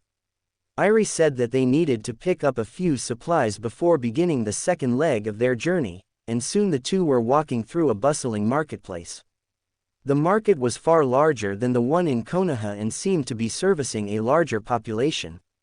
Even though it was late in the afternoon, there were crowds of people moving about between the stores and weaving around the market stalls. The blonde felt himself craning his neck to see all the sights the area had to offer. Iri didn't seem to take much notice of the boys' fascination with their surroundings. Naruto tagged along as the auburn-haired kunoichi procured supplies they needed for the journey in Uzushio. She brought several boxes of rice, sweet potatoes and beans, with instructions for them to be delivered to their hired carriage. She also bought a supply of ink, various brushes and blank scrolls along with several other stops for various household items. The truth of it was that it bored Naruto to tears, but his interest was piqued when they stopped outside of a clothing store. Last stop Naruto. We need to get you some new clothes before we set off for Uzushio. The blonde's face contorted in horror. What's wrong with what I'm wearing? Well, it's just not very formal, Irie explained. There isn't anything wrong with your jumpsuit for training and the like, but you can't have something like that for everyday wear. It's vaguely inappropriate. So I can still wear it for training. The boy's eyes were pleading. Irie sighed, realizing that the bright orange outfit was here to stay, at least until Naruto outgrew it. You may, but only for physical training. With that reassurance, Naruto proudly opened the door to the shop with Irie following close behind him. A bell jingled above their heads. A short shopkeep came bustling out of the back to greet them. The man was incredibly courteous, which for Naruto was something of a new experience. Irie demanded to see the clothes made with the best fabric the man had, and he happily complied. The most difficult part was deciding on colors. Naruto was, of course, drawn to several articles of orange clothing. Irie tried to steer the boy to varying shades of blue, a color traditionally worn by Uzu's rulers. In the end, the two reached a compromise with Naruto getting mostly blue clothing with a few articles of a deep burnt orange color. The older ninja insisted that Naruto pick something to wear from the things that they had just purchased, and with a small amount of direction from Irie, he ended up in a pair of navy pants and a long-sleeved, dark orange top. The clothes were quite basic in design but also far more expensive than anything he had laid his hands on before. As they walked to the carriage, Naruto tried to get used to the strange feel of the expensive, soft cloth against his skin. They reached the overburdened carriage in a few minutes. The items previously bought by Irie were already loaded on and the horses had already been made ready. The driver indicated that they could leave whenever the pair was ready to go. The kunoichi stood beside the carriage and swept one arm behind her back as she bowed and gestured to the carriage with the other. After you, my lord. Naruto peered at the woman, face incredulous, but climbed into the seating area. Irie followed soon after and closed the door. They sat in silence for a moment before Naruto spoke. That was super weird. The auburn-haired woman raised her eyebrow and smiled at the boy. You had better get used to it. If you like, I can be more informal in private, but in front of other people, such as the carriage driver, I have to maintain that kind of respect. Naruto simply nodded. He fidgeted into a more comfortable position and stared at the ceiling of the carriage. It was downright bizarre to have a grown woman speak to him like that. Some part of him had rationally expected it to happen, but it was very odd when it actually did occur. This was especially true for him, since he had basically ignored such protocols his entire life. The train of thought he was on was beginning to make him feel uncomfortable, so the blonde shinobi busied himself with reattaching his kuni pouch to his thigh. Having his weapons within easy reach made him feel much more at ease. The relaxing feeling didn't last long. It suddenly struck Naruto that Uzu had offered him the position of daimyo, not Kage, and he was suddenly not sure if he was going to be continuing his training as a ninja. He had been so busy preparing to leave in the last few days that he hadn't thought to ask. Maybe the comment about using his old jumpsuit for physical training had been a trick. Irie seemed to notice the sudden change in the atmosphere of the vehicle and turned to face Naruto just as he began to speak. Irie, am I still going to be training to be a ninja? He tried to sound casual, but his voice cracked slightly, giving away the emotion behind the question. The kunoichi looked surprised at the sudden question. Of course, she said. Her tone was very no-nonsense, but almost immediately after she said it, she realized that the boy probably didn't know much about the differences between the land of Uzu and land of fire. The land of Uzu is ruled a lot differently than other, larger countries. Naruto. She reached into her bag and pulled out a map to demonstrate her point. Look how small we are in comparison, she said, pointing back and forth between the land of fire and the land of Uzu. Uzu used to have both a daimyo and a cage, but in such a small space, conflicts between the two kept arising. Eventually, the position of daimyo became a sort of hybrid position. Uzushiogakure is more of a capital than a true hidden village, and the affairs of the shinobi are overseen directly by the daimyo. Because of this, the current dynasty of the Uzu daimyo is very closely related to the most prominent ninja clans. Like my mother's clan, Irie smiled so wide that her eyes crinkled. Like your clan, Uzumaki. Naruto. The peaceful atmosphere was re-established, but rather than falling back into comfortable silence, the pair became absorbed in a lengthy discussion. This was primarily due to Naruto's curiosity and Irie's plans to help educate her charge properly. Naruto's only idea of what a daimyo should be like were formed by what he knew about the fire daimyo, which even he admitted, wasn't much. Irie regaled Naruto with stories about the old daimyos of Uzushio and the important clans. They were fantastic entertainment and Naruto listened with enthusiasm. The storyteller inwardly smiled, feeling smug. She was sure that Naruto would glean a few things from the stories, even if it was just the names of the previous daimyo and clan heads. After a couple hours of storytelling, the young ninja fell asleep in the carriage, leaving Irie to dwell on the future for the both of them. Her godfather hadn't been specific in his explanations to her on how she would be interacting with the teen ruler once they reached Uzushio. She hoped she would still be involved in his training. Although it had been but a few weeks, she had grown attached to the Uzumaki boy. He was charming, and with a little help, he had the potential to be a great ruler. Even at the age of 13, there was an impressive charisma about him.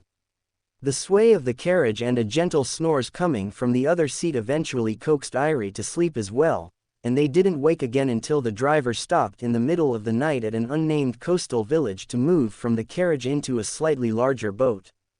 It was dark, and the night air was very crisp and cool.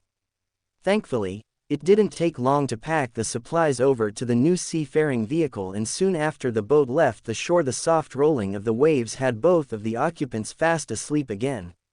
It wasn't until the sun began beaming through the window that the pair awoke for good. Naruto stretched the best he could in the cramped confines of the vessel, and rubbed his growling stomach. Are we close to Uzushio? I'm starving. Irie's auburn hair moved into her face as she shook her head. No, we still have around 4 more hours, I'm afraid. But don't worry, we don't need to wait to eat. The kunoichi pulled a bag out from the storage compartment under the unused seat. The sack contained a few pieces of fruit and some dried traveling meat. The two ate in relative silence, with the occasional smacking of lips due to the saltiness of their breakfast. The last couple hours of their journey seemed to drag for Naruto. This was in part from being relatively confined for the last day, and partly because it was during this time that Irie decided to give him a last-minute crash course on courtly manners. The blonde fidgeted madly but could hardly escape the lesson, given the circumstances. The subject matter bored him to tears, but he grudgingly accepted that it would be of at least a little importance. At long last, the boat docked and they were in the land of Uzu. It was still another hour by carriage until they reached the city, but it at least gave Naruto a reason to occupy himself with checking out the scenery from the window. They were traveling through a dense forest that seemed to be painted green in its entirety. Even the rocks were covered in a fuzz of moss. Ferns and other lush bushes grew up around the trunks of the huge trees, hiding the entry point of the roots into the ground. Although he had always lived quite close to the forest, this place seemed foreign. Even the air seemed different, thicker somehow. He coughed as he took a deep breath.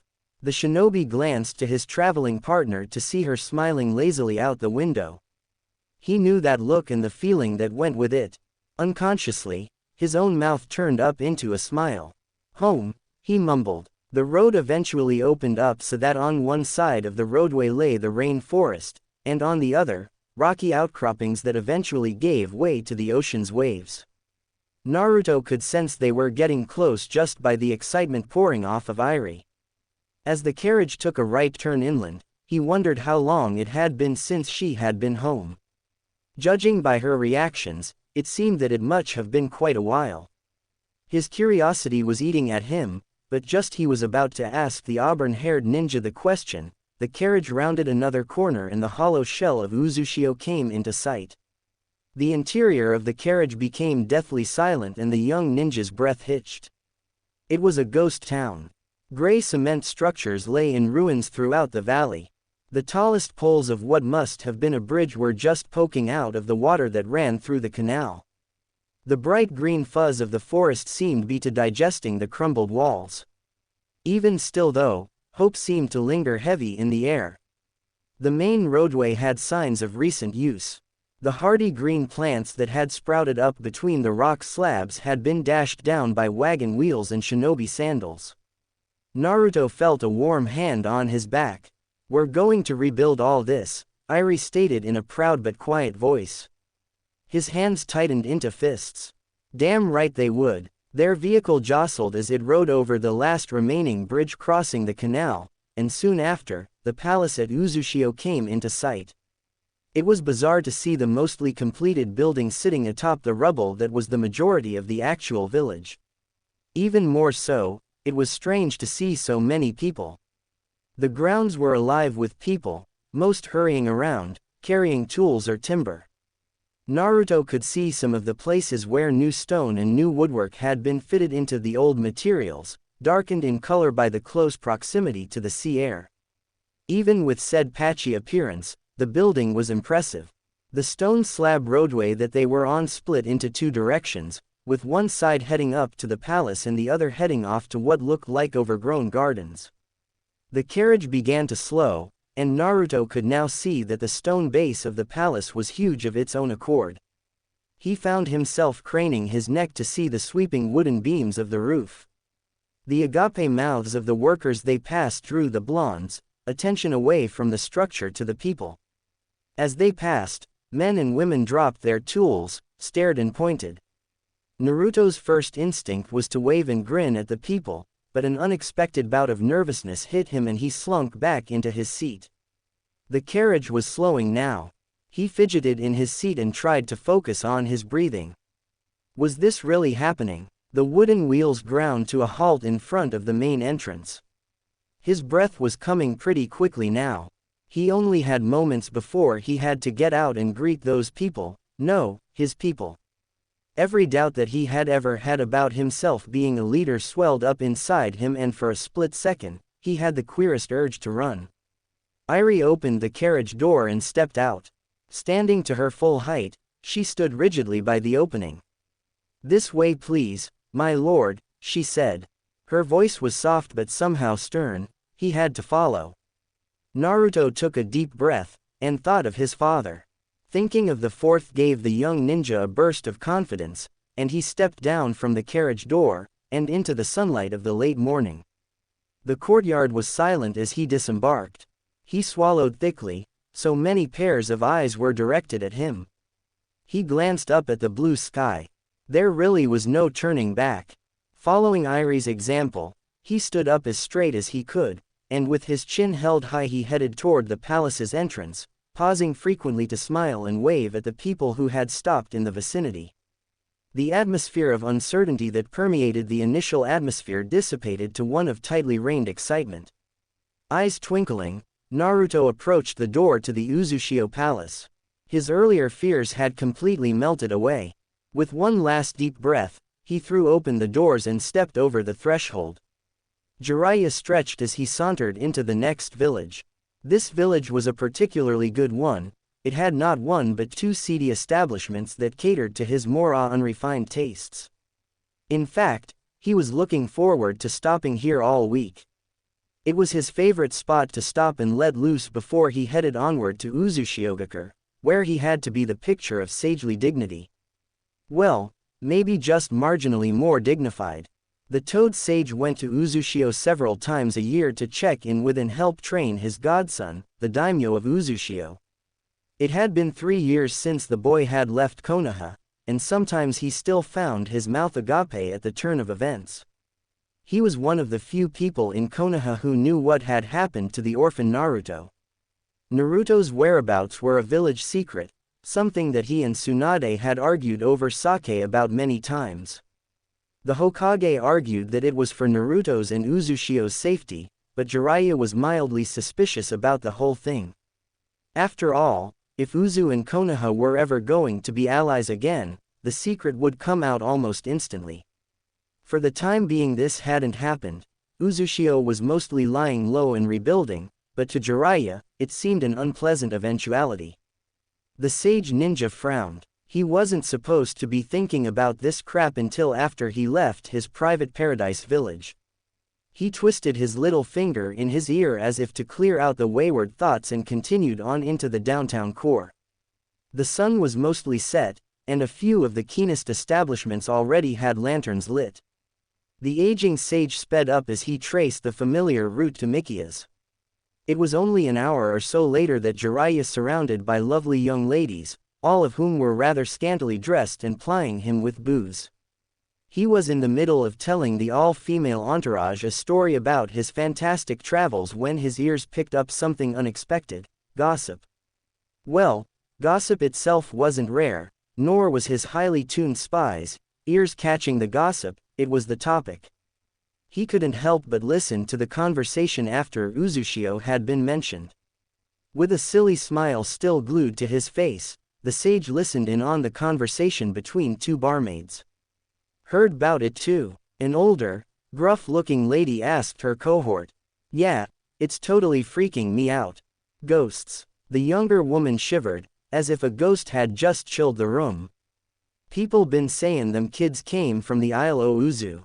Died then came back to see their families, without a voice to speak. Eep, quit telling me all this, I'll never sleep again." The server flapped her tray at the other one to prove her seriousness. At this point, Jiraiya gave up on the gossip entirely. Rumors of Uzushiogakure being haunted were hardly rare, seeing as how it was abandoned for half a generation. He sighed slightly, finding himself thankful that it wasn't actually something that needed some investigating. Tuning out the vapid servers, he turned his full attention back to the more vapid floozies. He was falling behind on his relaxation schedule. A game of catch-up was in order. The sage threw himself into his activities with a little more zest, feeling confident that no more gossip about Uzu would get in his way. When Jiraiya awoke, the only light filtering into the room was from the moon, and even that made his head pound. Most of the women that he had been drinking with were gone, but a handful of them were sleeping on the cushions around him. His vision was a little bit blurry as he stumbled to the back of the room, and he swore under his breath as he found the door to the back of the establishment locked. The bathroom was back there, and he needed to piss bad enough that he had woken up in this state. Still grumbling, he picked his way through the maze of shapely bodies to get out the front door. The fresh air seemed to clear up his vision a bit, and feeling a bit steadier, he made his way around to the back of the building. The bar was situated so that the back faced the dense forest that surrounded the town. It was kind of oddly positioned, but he wasn't one to complain, since it meant he didn't need to pee on the dusty street. A heavy sigh escaped him as he emptied his full bladder into the bushes. He had never been so thankful that someone had forgotten to lock a door. His senses sharpened slightly when he heard the quiet snap of a few twigs. His stomach churned from drink as he held his breath. There was a flash of movement to his left, and Jiraiya was just fast enough to see a small form circle behind him.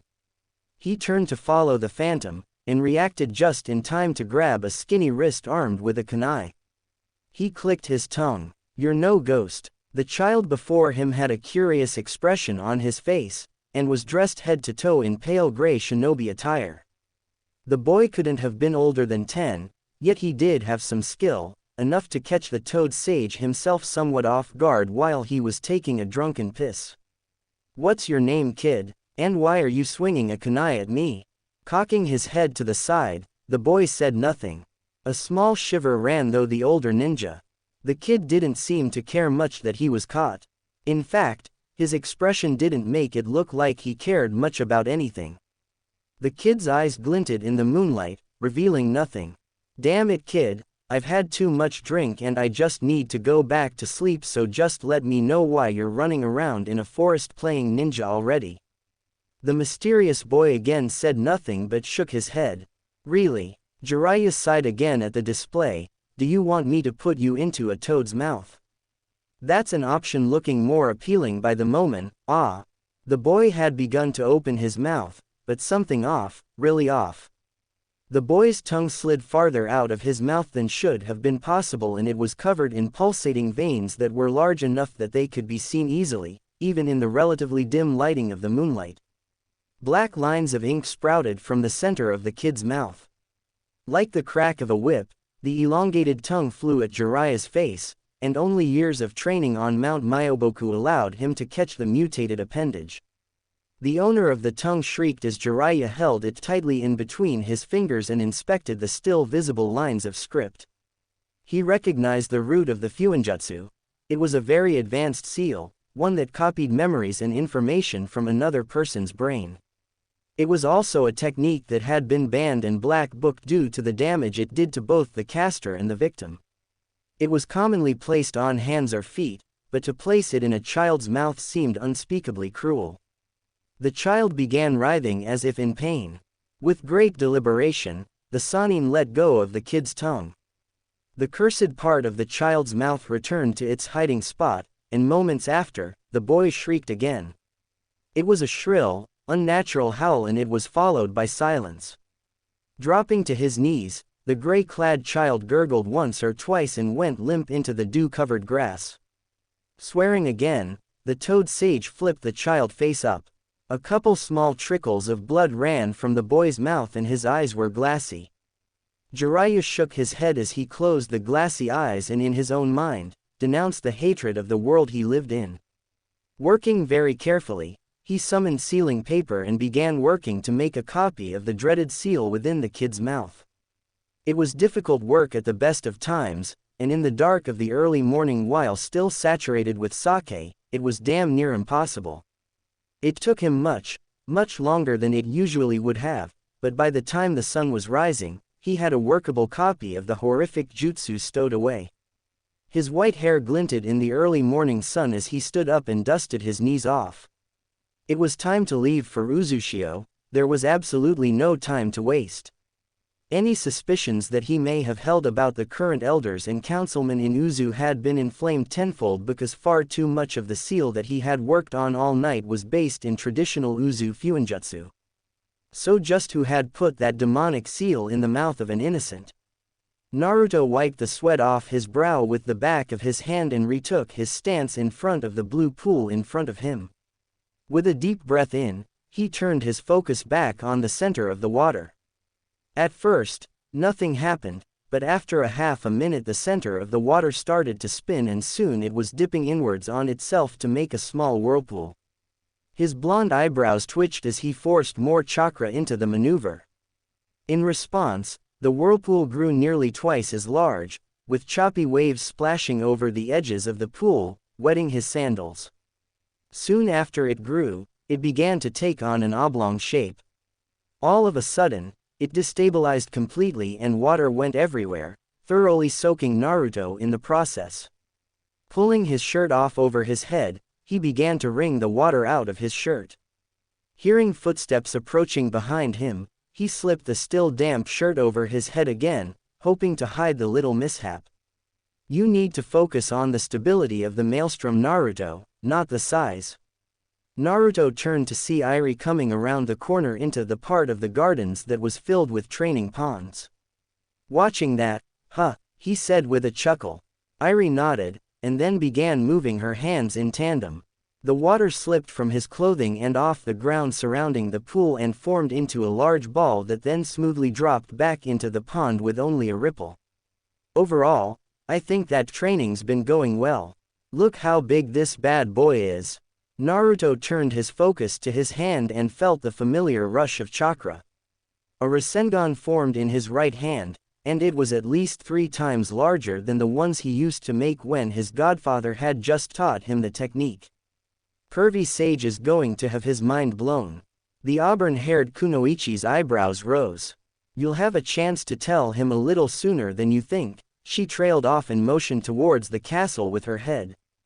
A small flare of excitement lit in the young shinobi's chest and he followed Irie back into the castle. Pervy Sage was early. That seemed too good to be true, to the point of being unheard of. Naruto knew about his godfather's mini vacations in the last town before the harbor port that ferried people to Uzu. What had happened to get him past there so quick? Naruto was still speculating that perhaps Jiraiya had run out of money for alcohol, when entered the main greeting hall to see his tall, white-haired mentor. As soon as Naruto saw him, his previous speculations were abandoned to his excitement about improving one of his trademark techniques. Yo Pervy Sage, wait until you see this. His mentor cut him off. No, you just wait, till I show you something. He winked at Irie and nudged the blonde. Pictures. Loads of them, but let's go up to your room first. At this, the Kunoichi made a face, turned on her heel and left the area with her arms crossed. Naruto looked guiltily between the two adults, but before he could speak, the Toad Sage grabbed him by the wrist and started dragging him off towards the nearest stairwell.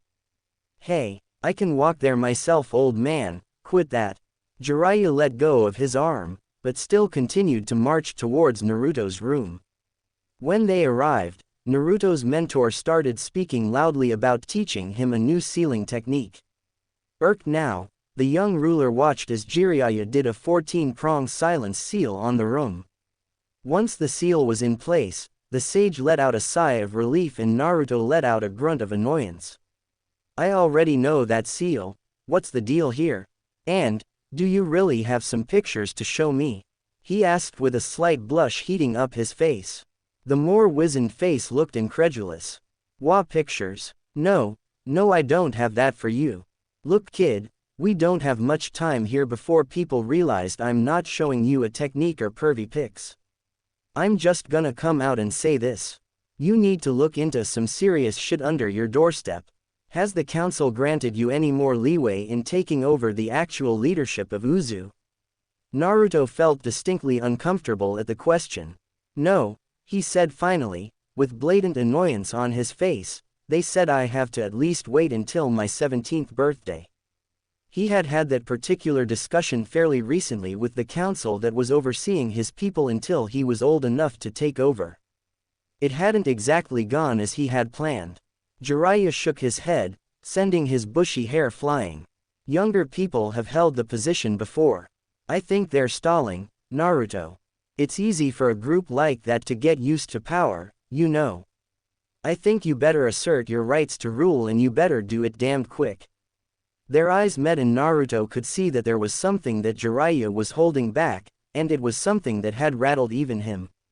Whatever it was, it had worried him enough for the sage to come to Uzushio almost a full week early. Blue eyes gazed downward. In the back of his mind, Naruto had gotten the same feeling. He heard a rumor or two about the town that the council had held a meeting without him. At the time, he figured it was just that, rumors. But now, he couldn't be so sure. Blonde eyebrows came together defiantly. I'll tell them that I'll be taking over some of the duties at the next council meeting. There was a pregnant pause. But Pervy Sage, do you think I'm actually ready for that? Jiraiya looked down at his godson very seriously. You'll have to be. But don't worry, you're your parents' son. Jiraiya's large, calloused hand dropped onto Naruto's head and ruffled his already manic hair. Naruto felt buoyed by the praise and watched while Jiraiya dropped the seal. The time had come a little bit earlier than he had expected, but he wasn't about to let anyone down. He let out a breath he didn't notice he was holding. It was time to start truly being a leader, but he was definitely ready for the challenge. The next meeting was supposed to be next week, but he decided that moving that date up himself by a few days would frame the announcement nicely. In the meantime, Naruto had a really awesomely large Rasengan to show his godfather. It was very late and very cold in the area that Hideaki and Danzo had agreed to meet. On the northeast side of a remote mountain face, there was a large cave. The cave itself had been modified to be a more comfortable meeting place, but try as anyone might, the biting cold of the outside weather couldn't be fully blocked out. Hideaki had arrived first, and so he sat in the chill, fending off the cold with hot tea. His old bones ached slightly in the less than favorable weather. The old soldier looked around at the men he had with him. He was only allowed to bring 3 trusted men with him, if one didn't count the package that he was dropping off with Danzo. Hideaki had only met up with Danzo a handful of times since their exchange regarding the Uzumaki boy. The old man turned his head to the side considering that particular deal. It had been working out perfectly so far. The boys seemed to trust him and the council well enough, and he trusted Irie completely. Not that Irie knew any of the real details. Hideaki could see the look in his goddaughter's eyes when she had asked him for permission to continue training the boy. Naruto had won her heart over in a very short time, which was actually a good asset for a leader. She had been allowed to do this, however, but only due to the fact that Irie was both a strong patriot and quite an accomplished teacher. She had been at the top of her classes for being an educator, only to find out after graduating that Kuso wouldn't allow a kunoichi originally from another village to be a teacher at their academy. Hideaki ran his hand through his close-cropped hair. That disappointment was probably what had made Irie so easy to draft in the first place. Uzushio's old military man was pulled from his thoughts as Danzo and his handful of people arrived. This is a damned inconvenient place for an old cripple like me to get to, Hideaki. Hideaki let out a wheezy chuckle. He knew damn well that Danzo wasn't as feeble as he looked. It'll be worth it, Danzo. Sit down. I bought something you asked for. The old warhawk and his men sat around the creaking wooden table. You asked me if I had something to help take care of that problem of yours, Hideaki started, and I have just the thing. A small, mousy-haired child was brought forward. The Uzushio councilman glanced to one of his soldiers. Show him. With an uncomfortable swallow, the man did as he was told and opened the girl's mouth to show Danzo what he was getting. There was a collective gasp when the long, ink-covered tongue was exposed. The grim corners of Danzo's mouth turned up. Interesting. Hideaki waved his hand lazily and another man took the child to the back of the room again. It's a combination of several seals. If that tongue makes contact with anyone's head, a large amount of their memories will be absorbed and copied. It will also kill the recipient if there is long enough contact. A useful feature, to be sure. The red-haired shinobi continued, there is one more feature of note. If anyone looks upon the seal for a long enough amount of time, the seal will kill the host. It goes without saying the child is unable to speak, but this way, even with mind-share jutsus, the identity of the master is protected. Danzo folded his good and bad hands together. So then, my friend, what is that you want in return for this odd treasure? The other man's lined face pulled into a grin. Consider it compensation for giving me the Uzumaki boy. Besides, it won't be long until we're both leading our respective countries from the comfort of the shadows. It's time for us to officially begin to make Konoha and Uzushio allies again. It is better to start now, because when our true military might comes to light, our neighbors are sure to be less than welcoming of it. The bandaged man pondered the words of his colleague. You might be right. Do you have a plan in mind for this yet? Shaking his head, Hideaki answered. I don't quite want to out the identity of our daimyo yet, so the easiest course of action is complex. Let us both think about it. We can contact each other early if the situation necessitates. The two men peered at each other. Dare I ask where you came up with this seal? Looking wry, the red-haired shinobi shook his head again. Let's just say I've been outsourcing a bit, and leave it at that. Black eyebrows raised, but Danzo said nothing. Instead, he stood, followed closely by his men. Until our next meeting, he said with a slight nod. At that, the group of root operatives left the cave along with the cursed girl, leaving Hideaki and his men alone to ponder about the next steps to be taken.